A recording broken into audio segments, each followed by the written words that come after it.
kewajiban untuk menghindar dan bebas dari tuntutan hukum atau konsekuensi atas kekerasan yang digunakan untuk melawan. Di sini saya akan menjelaskan manfaat dari doktrin Kastil. Di sini ada 4 manfaat. Yang pertama yaitu pemberdayaan pemilik rumah.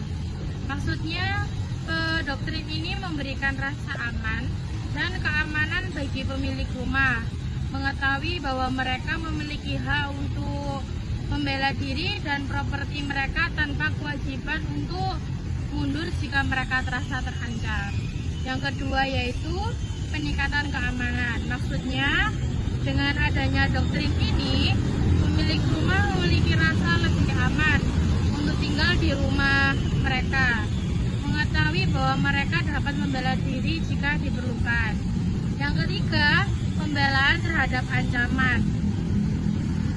Maksudnya yaitu doktrin ini memberikan pembenaran hukum bagi penggunaan kekuatan atau kekerasan yang sepadan untuk membela diri dan tempat tinggal dari ancaman.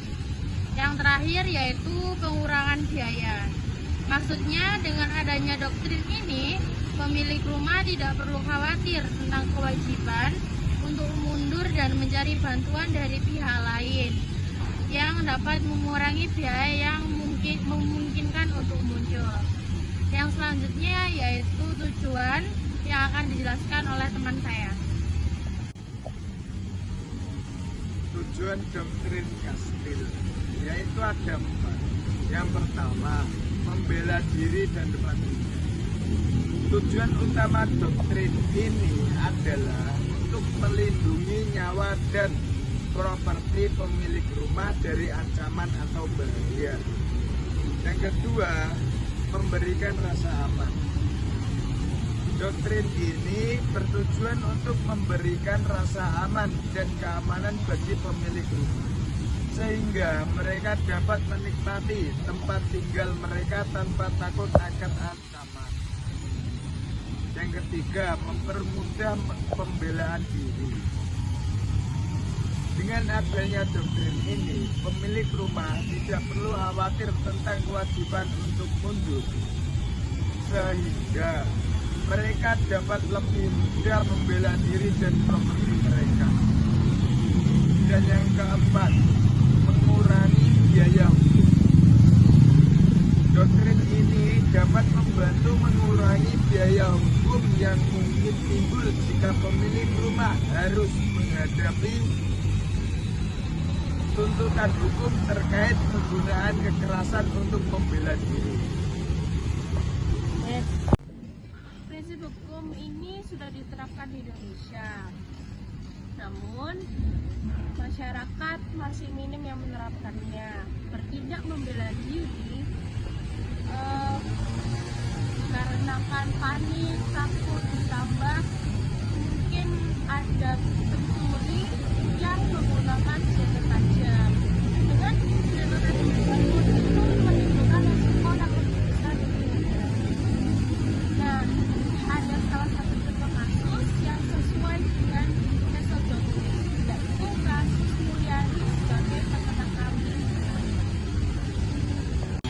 Untuk contoh kasus kejadian ini bermula ketika Mulyani melawan seorang pencuri yang menggunakan golok yang hendak mencuri kambing di kampungnya, yaitu di Ketiro, Kelurahan Putih, Kecamatan Malakaka, Kota Serang, Banten pada Februari tahun 2023. Pencuri ini kemudian tewas karena Mulyani menusukkan gunting ke dada korban. Dalam peristiwa tersebut, Mulyani sempat dijerat pasal 351 ayat 3 KUHP tentang penganiayaan hingga tewas dengan ancaman hukuman 7 tahun penjara. Namun ini Mulyani bebas dikarenakan dianggap melakukan pembelaan secara terpaksa. Di Indonesia penerapan prinsip seperti doktrin Kastil akan sangat kontroversial dan kemungkinan menurut kelompok kami kurang efektif karena alasan berikut. 1. sistem hukum Indonesia berbeda, yang menekankan pada proporsionalitas dan pembela terpaksa, mobil, penggunaan kekerasan untuk membela diri diakui tetapi harus sebanding dengan ancaman yang dialami. Yang kedua, budaya dan norma sosial. Masyarakat Indonesia cenderung menjunjung tinggi nilai musyawarah dan penyelesaian damai.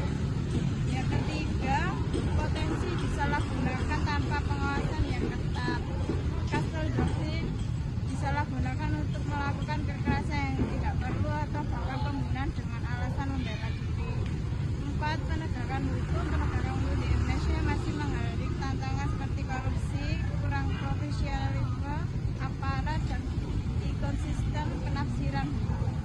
Doktrin Kastil bukanlah hukum yang dapat diterapkan atau ditetapkan, tetapi seperangkat prinsip yang dapat dimasukkan ke dalam beberapa bentuk di banyak yurisdiksi. Doktrin Kastil mungkin tidak memberikan kekebalan sipil seperti dari gugatan kematian yang salah, yang memiliki beban pembuktian yang jauh lebih rendah.